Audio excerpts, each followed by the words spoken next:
시어머니가 제 신생아를 품에서 빼앗으며 말했습니다. 이 아이는 절대 밤 9시 이후에 집 밖으로 나가면 안 돼. 점성술사가 그랬어. 이 시간대에 나가면 악성이 아이의 운명을 바꾼다고.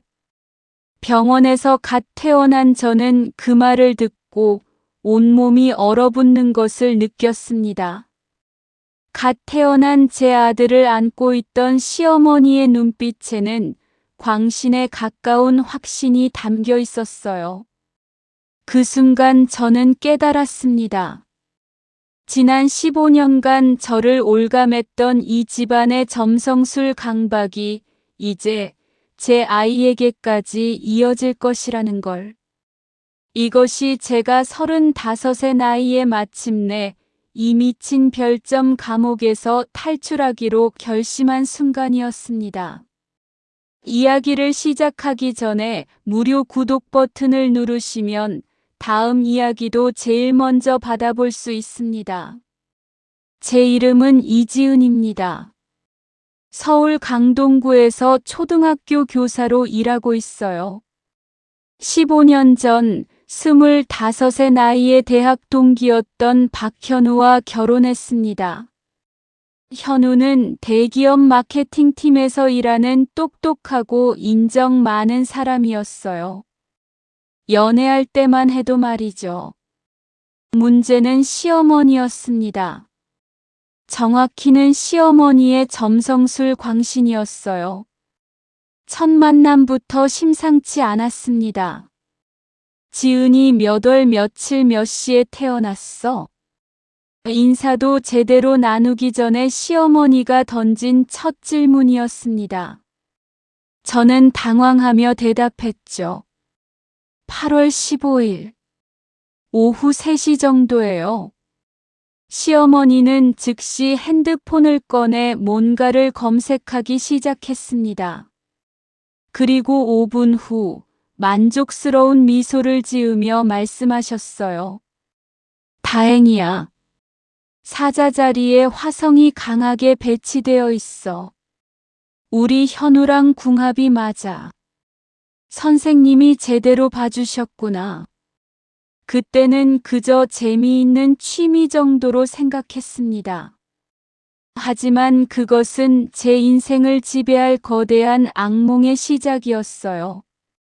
결혼 준비 과정부터 모든 것이 점성술사의 지시에 따라 결정되었습니다.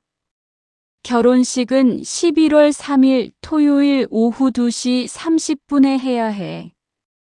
그 시간에 목성과 금성이 가장 좋은 각도를 이루거든. 웨딩드레스는 아이보리색은 안 돼. 지은이의 출생 행성과 충돌해. 순백색이어야 하고 목걸이는 반드시 진주로. 신혼여행은 절대 제주도 가면 안 돼. 남쪽 방향은 지은이한테 흉성이야. 동쪽으로 가야 해. 저는 하나하나 고개를 끄덕이며 따랐습니다. 새 가족과의 관계를 원만하게 유지하고 싶었거든요. 하지만 그 수능이 제 인생의 가장 큰 실수였다는 걸 나중에야 깨달았어요. 신혼집을 구할 때는 더 심했습니다. 이 아파트는 안 돼. 현관이 서쪽을 향하고 있어. 지은이의 화성과 충돌한다고 선생님이 그러셨어. 15층은 절대 안 돼. 15라는 숫자가 지은이한테 불길해. 7층이나 12층으로 해야 해. 이 단지는 건물 배치가 별자리를 거슬러. 다른 곳을 알아봐야겠어. 결국 시어머니가 점성술사와 함께 직접 고른 아파트에서 신혼생활을 시작했습니다.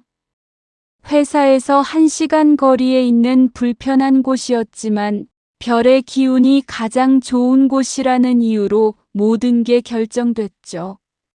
신혼생활이 시작되고 나서야 시어머니의 점성술 집착이 얼마나 심각한지 알게 되었습니다.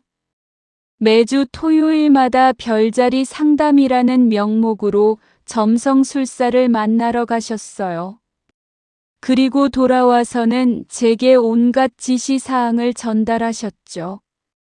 이번 주는 지은이가 특히 조심해야 하는 주야. 수성이 역행하고 있어서 의사소통에 문제가 생길 수 있대. 현우와 절대 큰 소리로 말하면 안 돼. 다음 달 보름까지는 빨간색 옷을 입으면 안 돼.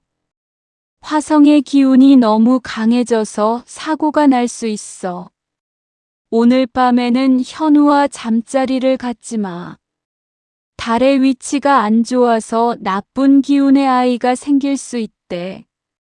처음에는 어이없어 하던 현우도 점점 어머니 말씀에 동조하기 시작했습니다. 엄마가 그렇게 말씀하시는 데는 다 이유가 있어. 실제로 엄마 말씀 안 듣고 큰일 난 사람들 많이 봤거든. 너무 과학적으로만 생각하지 마. 세상에는 우리가 모르는 신비한 힘들이 있는 거야. 점성술사는 시어머니에게 매월 별자리 처방전이라는 것을 주었습니다. A4 용지에 빼곡히 적힌 금기 사항들이었어요. 이번 달 지은이가 피해야 할 것들 붉은 음식 토마토, 딸기, 고추 등 날카로운 물건 가위, 칼 등은 타인이 대신 사용, 지하공간 지하철, 지하주차장. 최대한 피할 것, 물과 관련된 활동 수영, 목욕탕, 계곡 등 금지.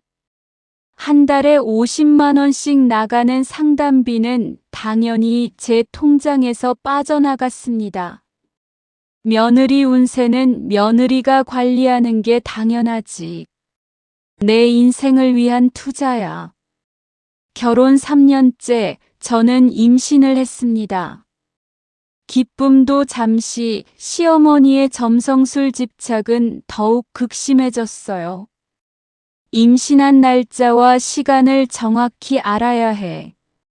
아이의 운명을 계산하려면 수정된 순간의 별자리가 중요하거든. 태교 음악도 함부로 들으면 안 돼. 클래식은 수성의 기운을 강화시키고 가요는 금성을 자극해. 선생님이 추천한 우주 진동음만 들어야 해. 임신 중에는 절대 영화관에 가면 안 돼. 어둠 속에서 강한 빛을 보면 태아의 제3의 눈이 손상된다고 하셨어. 점성술사는 매주 제 뱃속 아이의 별자리 성장 보고서를 작성해 주었습니다. 한 번에 20만 원씩 받으면서요. 이번 주 태아는 목성에 강한 영향을 받고 있습니다. 따라서 산모는 노란색 음식을 많이 섭취하고 동쪽을 향해 하루 30분씩 명상을 해야 합니다. 가장 황당했던 건 태명을 정하는 과정이었습니다. 아이가 뱃속에 있을 때부터 우주와 소통해야 해. 태아의 별자리에 맞는 특별한 이름을 불러줘야 한다고 선생님이 그러셨어. 점성술사가 제시한 태명은 코스모스였습니다. 뱃속의 아이를 코스모스야, 엄마가 왔어라고 부르는 제 모습을 상상해 보세요. 얼마나 어이없었는지. 임신 8개월째 더 충격적인 일이 벌어졌습니다. 선생님이 그러시는데 지은이가 10월에 출산하면 큰일 난대. 아이의 별자리가 엄마와 치명적으로 충돌해서 평생 불행해진다고. 제왕절개로 9월 말에 낳아야 해. 자연분만을 원했던 저는 강력히 반대했습니다. 어머님, 의학적으로 문제 없다면 자연스럽게 낳고 싶어요. 하지만 시어머니와 현우는 제 의견을 완전히 무시했습니다. 아이의 평생 운명이 걸린 문제야. 내 고집 때문에 우리 손자가 불행해지면 어떡해? 결국 의사를 설득해서 예정일보다 2주 빠른 제왕절개를 하게 되었습니다. 건강한 아들이 태어났지만 제 마음속에는 씻을 수 없는 상처가 남았어요. 아들 민준이가 태어나자 시어머니의 점성술 광기는 절정에 달했습니다. 이 아이는 처녀자리에 천왕성이 강하게 작용하는 특별한 별자리를 가지고 태어났어. 일반 아이들과는 다르게 키워야 해. 점성술사는 민준이의 평생 운명 보고서를 작성했습니다. 200페이지에 달하는 방대한 분량이었고 비용은 500만 원이었어요. 이 아이는 절대 밤 9시 이후에 외출하면 안 됩니다. 야간의 음의 기운이 아이의 양기를 약화시킵니다. 파란색과 초록색 옷은 피해야 합니다. 이 아이의 화성과 충돌해서 성격이 과격해질 수 있습니다. 생후 100일까지는 할머니 외에는 다른 사람이 안으면 안 됩니다. 타인의 기운이 아이의 순수한 별자리를 오염시킵니다. 가장 힘들었던 건 육아 스케줄까지 점성술에 맞춰야 한다는 것이었습니다. 수유 시간 오전 6시, 10시, 오후 2시, 6시 우주의 리듬에 맞춘 4시간 간격. 목욕 시간 매일 오후 4시 30분 태양의 기운이 가장 순화된 시간. 잠자리 시간 오후 8시 정각밤의 음기가 시작되기 전.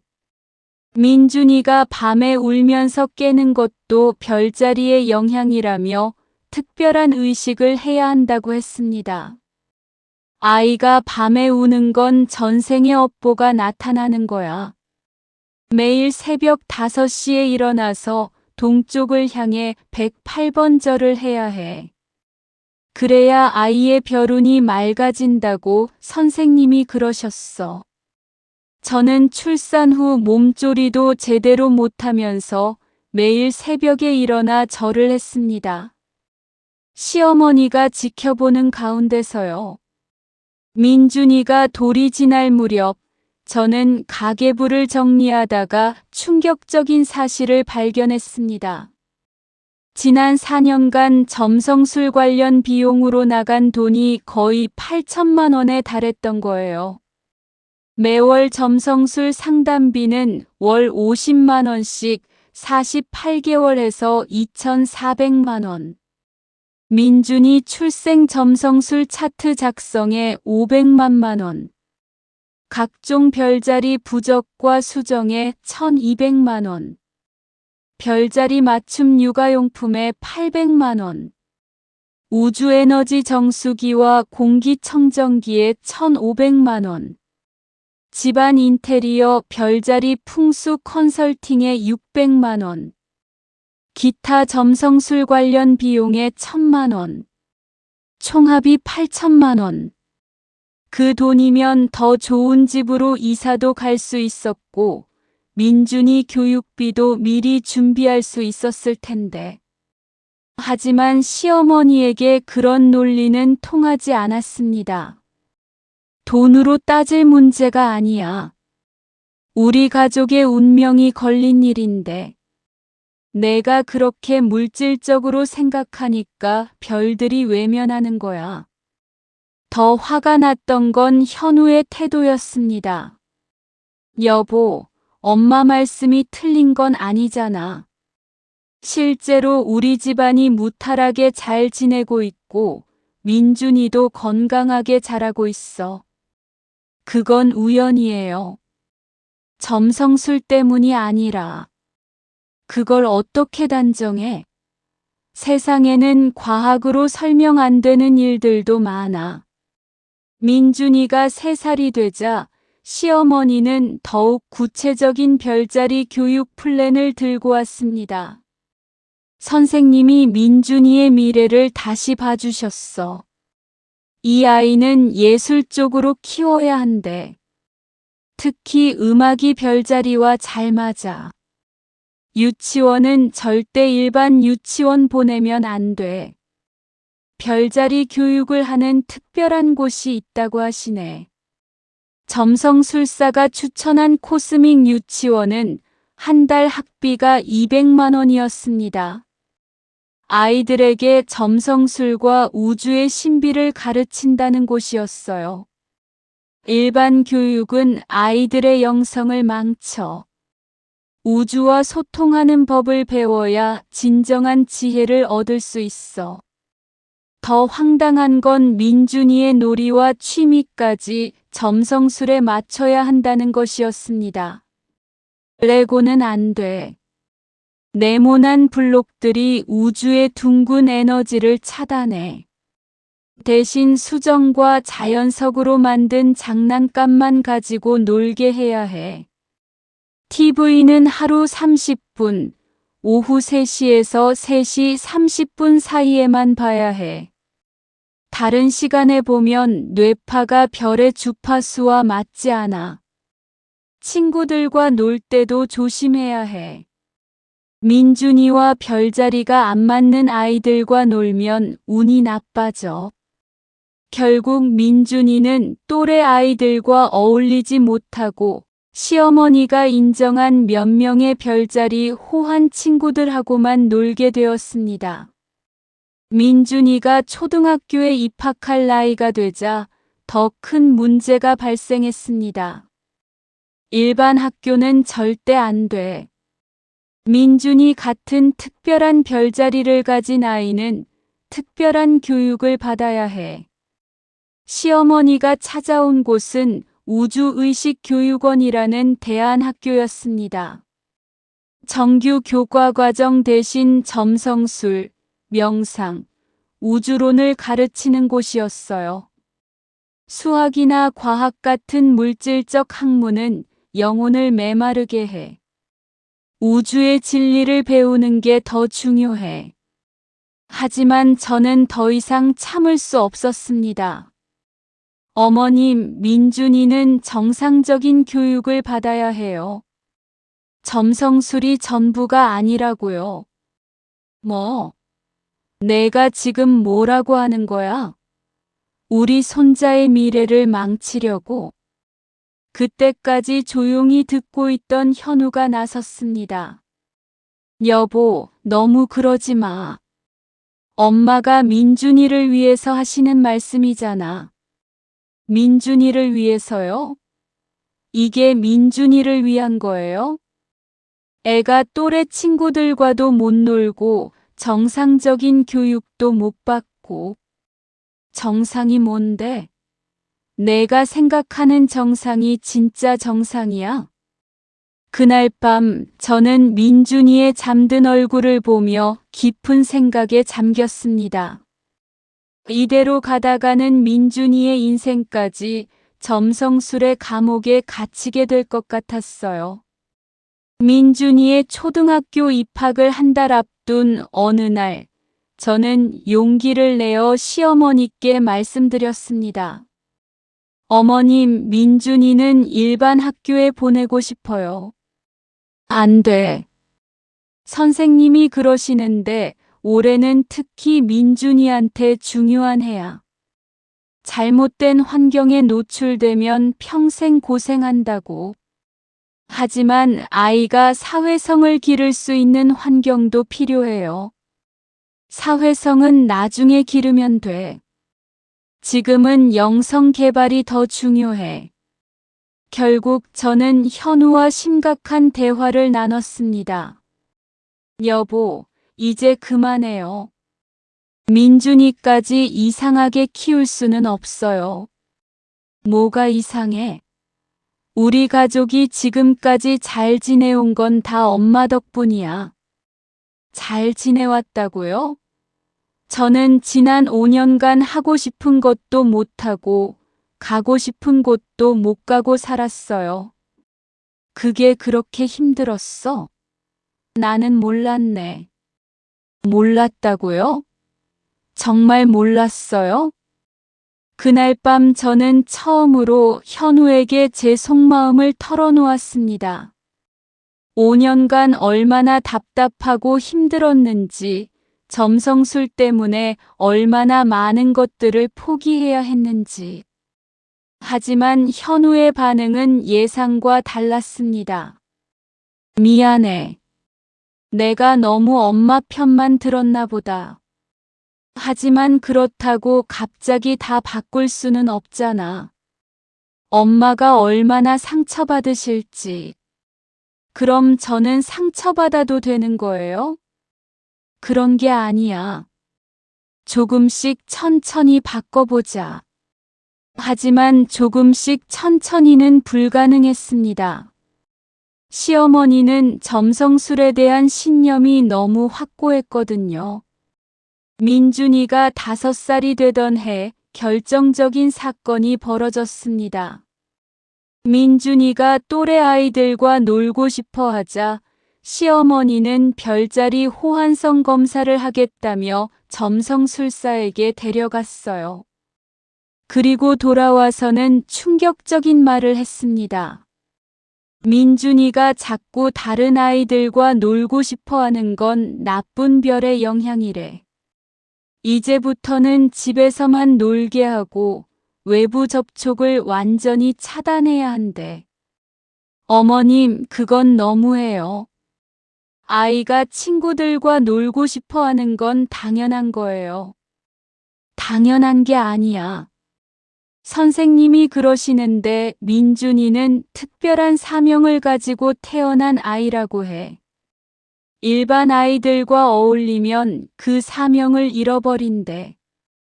그날 밤 민준이가 제게 와서 물었습니다. 엄마, 나는 왜 친구들이랑 놀면 안 돼요? 할머니가 나쁜 별 때문이라고 하는데 별이 뭐가 나빠요? 그 순간 제 마음이 무너졌습니다. 5살짜리 아이가 왜 이런 질문을 해야 하는 거죠? 민준아, 별은 나쁘지 않아. 그냥 할머니가 잘못 생각하고 계신 거야. 그럼 내가 친구들이랑 놀아도 돼요? 저는 민준이를 꼭 안아주며 다짐했습니다. 더 이상은 안 되겠다고. 제 아이만큼은 이 미친 점성술 감옥에서 구해내야겠다고.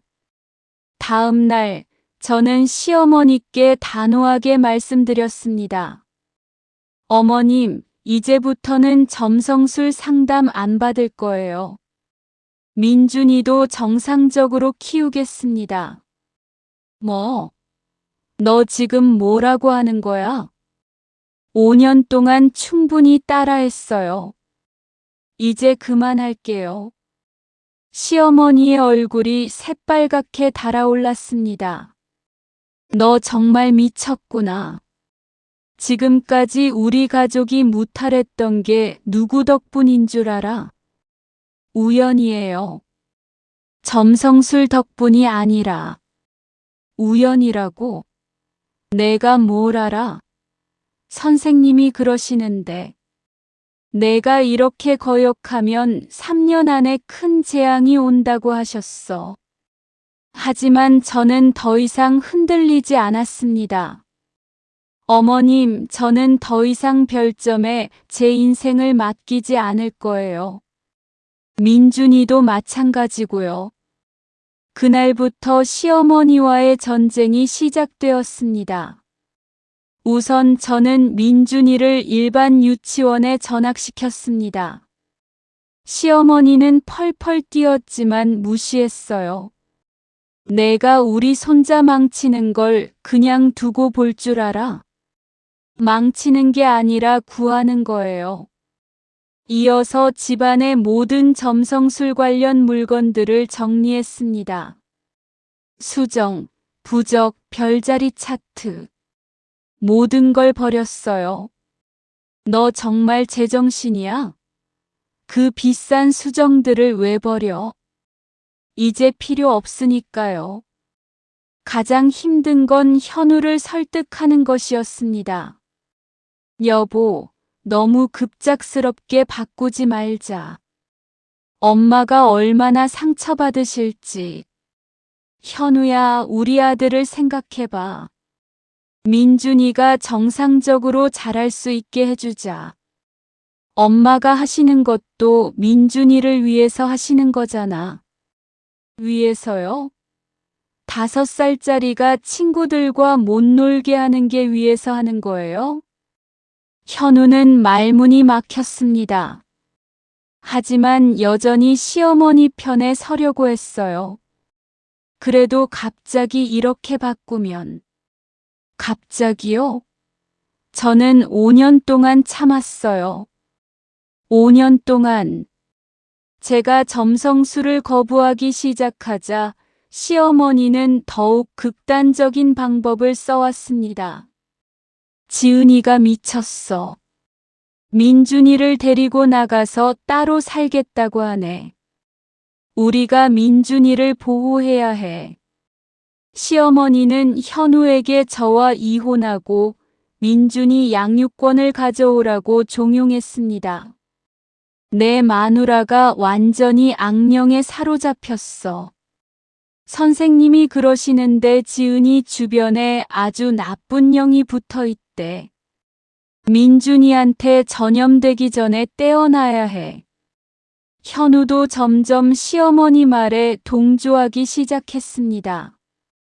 여보, 엄마 말씀이 완전히 틀린 건 아닌 것 같아. 요즘 내가 너무 예민해졌어. 예민해졌다고요? 제정신을 차린 거예요. 그래도 민준이를 위해서라면. 민준이를 위해서요? 그럼 민준이한테 직접 물어보세요. 친구들과 놀고 싶은지, 점성술 때문에 이것저것 못하는 게 좋은지. 그때 민준이가 거실로 나왔습니다. 아빠, 엄마 왜 싸워요? 현우가 민준이를 안으며 물었습니다. 민준아, 아빠가 물어볼게. 할머니가 해주시는 별 이야기 좋아? 민준이는 잠시 생각하더니 대답했어요. 별은 예쁘지만 할머니가 하지 말라고 하는 게 너무 많아요. 친구들이랑 놀고 싶은데 안 된다고 하고, 좋아하는 색깔 옷도 못 입게 하고. 현우의 표정이 복잡해졌습니다. 그래도 할머니가 민준이를 아껴서 그러시는 거야. 그럼 왜 다른 친구들 할머니는 그렇게 안 해요? 지호 할머니는 지호랑 놀이공원도 가고 아이스크림도 사주는데. 그 순간 현우도 뭔가 깨달은 표정이었어요. 하지만 여전히 시어머니를 완전히 거역하지는 못했습니다. 상황이 악화되자 시어머니는 점성술사를 집으로 데려왔습니다. 선생님이 직접 지은이를 봐주시겠다고 하셔. 무슨 나쁜 기운이 붙었는지 확인해 보자. 50대 후반의 점성술사가 나타났습니다. 온몸에 별자리 액세서리를 주렁주렁 달고 수정 목걸이를 여러 개 끼고 있었어요. 안녕하세요. 김성문입니다. 어머님께서 많이 걱정하고 계시더라고요.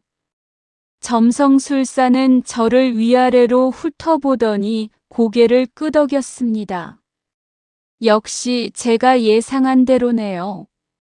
지은이 씨 주변에 아주 강한 음의 에너지가 감돌고 있어요. 무슨 음의 에너지요? 별들이 당신의 반항을 좋아하지 않아요.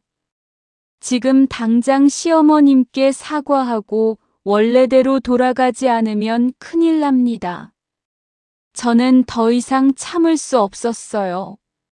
선생님, 솔직히 말씀해 주세요. 정말로 별자리가 사람의 운명을 결정한다고 믿으세요? 물론이죠. 우주는 거대한 하나의 시스템이고 우리는 그 안의 작은 부품들이에요. 그럼 왜 똑같은 날, 똑같은 시간에 태어난 사람들의 인생이 다 다른가요? 점성술사가 잠시 당황하는 기 보였지만 곧 대답했습니다.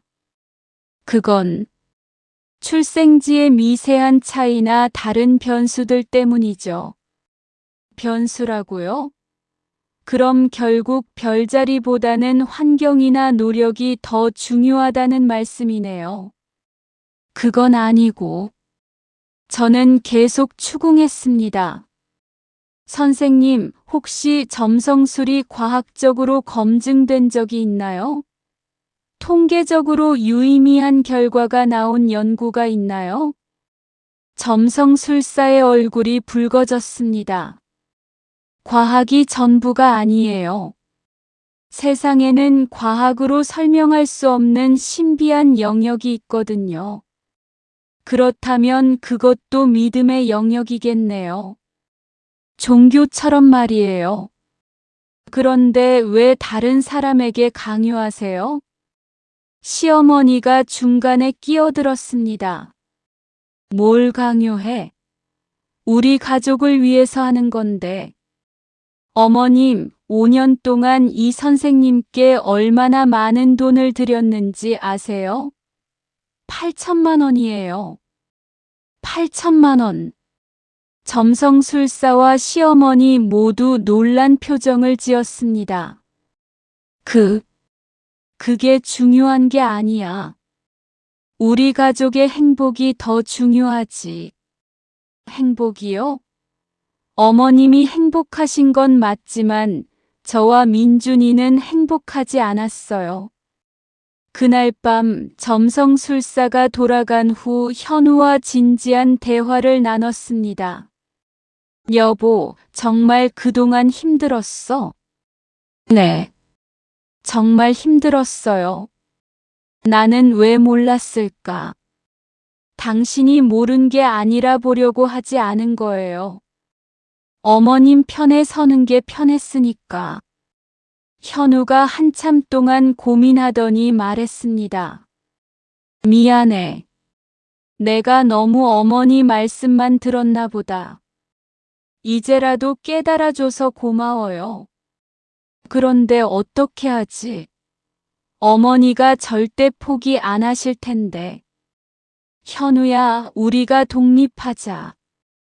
따로 살면서 민준이를 정상적으로 키우자. 독립이라. 우리가 따로 살면 어머님도 점차 포기하실 거예요. 현우는 고민했지만 결국 제 의견에 동의했습니다. 알겠어. 민준이를 위해서라면. 저희는 조용히 독립계획을 세우기 시작했습니다. 우선 민준이 학교 근처에 전셋집을 알아봤어요. 하지만 시어머니는 금세 눈치를 챘습니다. 너희들 설마 이사 가려는 거야? 어머님, 민준이가 학교에 가면 교통이 불편해서. 거짓말 하지 마. 나한테서 도망가려는 거지. 시어머니는 즉시 점성술사에게 연락했습니다. 선생님, 큰일 났어요. 우리 며느리가 아들을 데리고 도망가려고 해요. 점성술사는 긴급 별자리 상담이라며 100만 원을 요구했습니다. 지금 민준이를 다른 곳으로 이사시키면 절대 안 됩니다. 올해는 민준이에게 토성의 영향이 강한 해라서 이사를 하면 평생 불행해집니다. 시어머니는 이 말을 빌미로 저희의 이사를 막으려 했습니다. 선생님이 그러시는데 올해는 절대 이사하면 안 된대. 민준이가 평생 고생해. 어머님, 그런 말에 더 이상 속지 않을 거예요.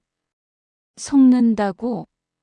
내가 지금까지 무탈하게 산 게 누구 덕분인 줄 알아? 저희 자신의 노력 덕분이에요. 시어머니는 마지막 수단으로 민준이를 이용했습니다. 민준아, 할머니가 말해줄게. 엄마가 너를 나쁜 곳으로 데려가려고 해. 그곳에 가면 나쁜 별들이 너를 괴롭힐 거야. 5살짜리 민준이는 무서워서 울기 시작했습니다. 할머니, 저 무서워요. 나쁜 별들이 뭐예요? 그 순간 저는 참을 수 없었어요. 어머님, 아이한테 왜 그런 무서운 말을 해요? 무서운 게 아니야. 사실이라고. 민준아, 괜찮아. 나쁜 별 같은 건 없어. 할머니가 잘못 생각하고 계신 거야. 뭐? 내가 지금 내 앞에서 아이한테 그런 말을 해? 네. 이제부터는 민준이한테 진실을 말해줄 거예요.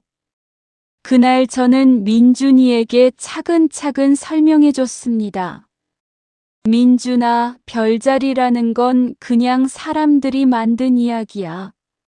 정말로 우리 인생을 바꾸지는 않아. 그럼 할머니가 왜 그렇게 말해요? 할머니가 잘못 믿고 계신 거야.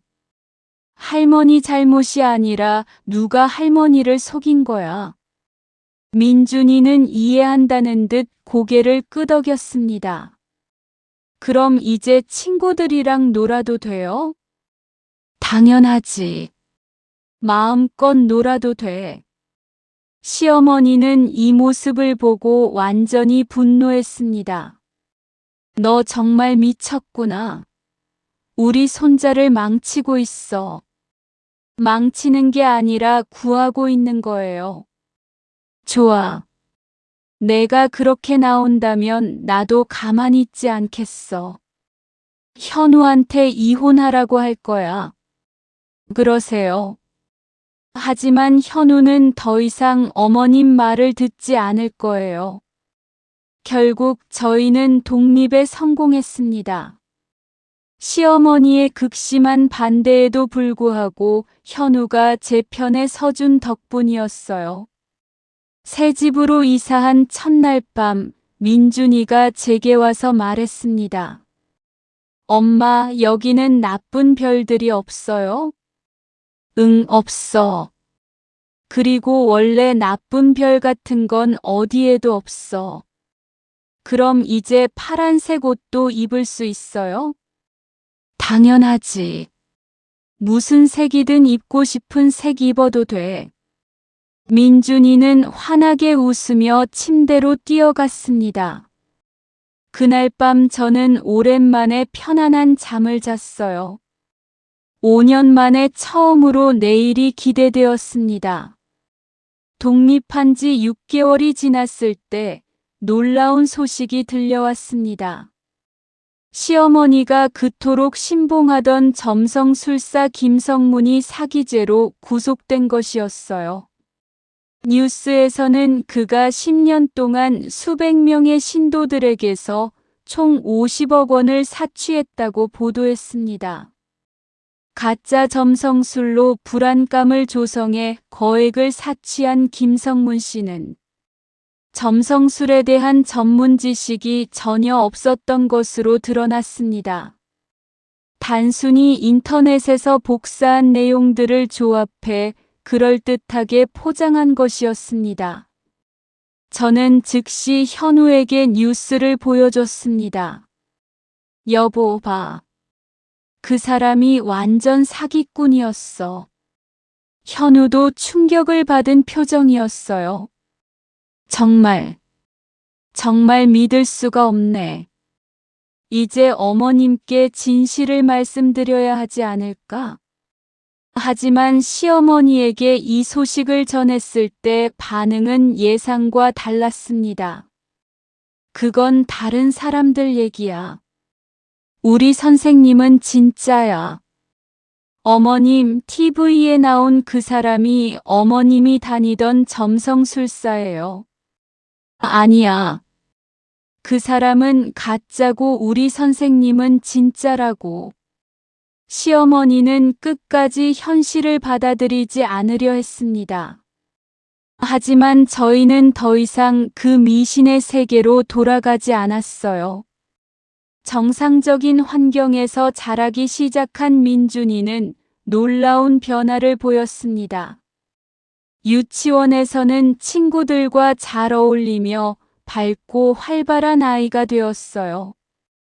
이전에는 별자리가 안 맞아서 사귀지 못했던 친구들과도 자연스럽게 놀았습니다. 엄마, 오늘 지호랑 태민이랑 같이 놀았어요. 정말 재밌었어요. 그래? 뭘 하고 놀았어? 블록으로 로봇도 만들고 파란색 크레파스로 그림도 그렸어요. 이전에는 우주의 에너지에 맞지 않는다며 금지되었던 놀이들이었지만 이제는 자유롭게 할 수 있었죠. 더 중요한 건 민준이가 자신의 감정을 자연스럽게 표현하기 시작한 것이었어요. 엄마, 할머니가 왜 그렇게 무서운 얘기를 많이 하셨어요? 할머니가 잘못 알고 계셨던 거야. 이제는 괜찮아. 그럼 별들은 정말 착해요? 별들은 그냥 하늘에 있는 거야. 착하지도 나쁘지도 않고 우리 생활과는 상관없어. 민준이는 이제 밤하늘을 보며 무서워하지 않았습니다. 오히려 예쁘다며 좋아했어요. 현우도 많이 변했습니다. 처음에는 어머니와의 관계 때문에 고민이 많았지만 점차 자신의 잘못을 인정하기 시작했어요. 여보, 그동안 정말 미안했어. 내가 너무 어리석었어. 괜찮아요. 이제라도 깨달아줘서 고마워요. 5년 동안 얼마나 힘들었을지. 생각해보니 정말 말이 안 되는 일들이 많았어. 현우는 이제 점성술이나 미신에 대해 비판적으로 생각하게 되었습니다. 사람이 미신에 빠지면 이렇게 무서운 거구나. 나도 모르게 판단력을 잃고 있었어. 어머님도 사실은 피해자예요. 그 사기꾼한테 속은 거니까. 그래도 내가 용기 내서 맞서지 않았다면 우리 가족이 어떻게 됐을지. 독립한 지 3년이 지난 지금 저희 가족은 완전히 새로운 삶을 살고 있습니다. 민준이는 이제 초등학교 2학년이 되어 친구들과 자유롭게 놀고 하고 싶은 활동들을 마음껏 하고 있어요. 엄마, 오늘 축구 동아리에 들어갔어요. 정말? 축구 재밌어? 네. 그런데 할머니는 왜 예전에 공 차면 안 된다고 하셨어요? 할머니가 잘못 생각하셨던 거야. 이제는 민준이가 하고 싶은 건 뭐든지 해도 돼. 시어머니와는 가끔 연락을 주고받지만 예전 같은 점성술 강요는 없습니다. 점성술사가 사기꾼으로 드러난 충격 때문에 많이 위축되셨거든요. 하지만 여전히 완전히 포기하지는 않으신 것 같아요. 가끔 새로운 선생님을 만났다는 말씀을 하시거든요. 지은아, 이번에 만난 선생님은 정말 달라. 진짜 능력이 있으셔. 어머님, 또 그런 분 만나지 마세요. 이번에는 정말 다르다니까. 하지만 저희는 더 이상 흔들리지 않습니다. 한번 자유의 맛을 본 사람은 다시 감옥으로 돌아갈 수 없으니까요. 에필로그 진정한 별빛 아래서 오늘 밤도 민준이와 함께 밤하늘을 올려다봅니다. 엄마, 저 별들 정말 예뻐요.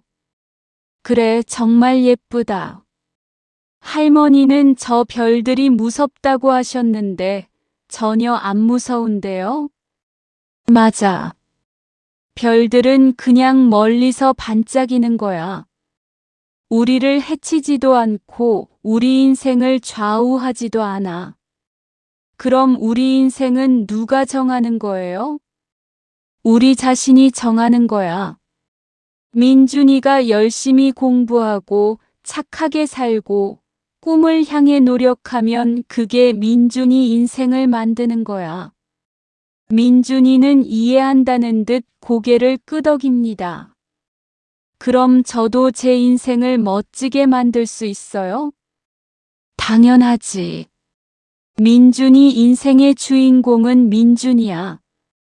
별빛 아래서 아들과 나누는 이 대화가 얼마나 소중한지 모릅니다. 5년 전만 해도 상상할 수 없었던 자유로운 순간이에요. 시어머니는 별들이 우리 운명을 지배한다고 믿었지만 진실은 정반대였습니다. 별들은 그저 아름다운 빛으로 밤하늘을 밝혀줄 뿐, 우리 인생의 진정한 주인은 우리 자신이라는 것을. 그리고 이제 저는 압니다. 진정한 별빛은 하늘에 있는 게 아니라 우리 마음 속에 있다는 것을. 자유의지라는 이름의 가장 밝은 별이 말이에요. 이 이야기는 미신과 맹신이 가족에게 미치는 해로운 영향을 다룬 이야기입니다. 재미있으셨다면 무료 구독 버튼을 눌러서 다음 이야기를 가장 빨리 받아보세요.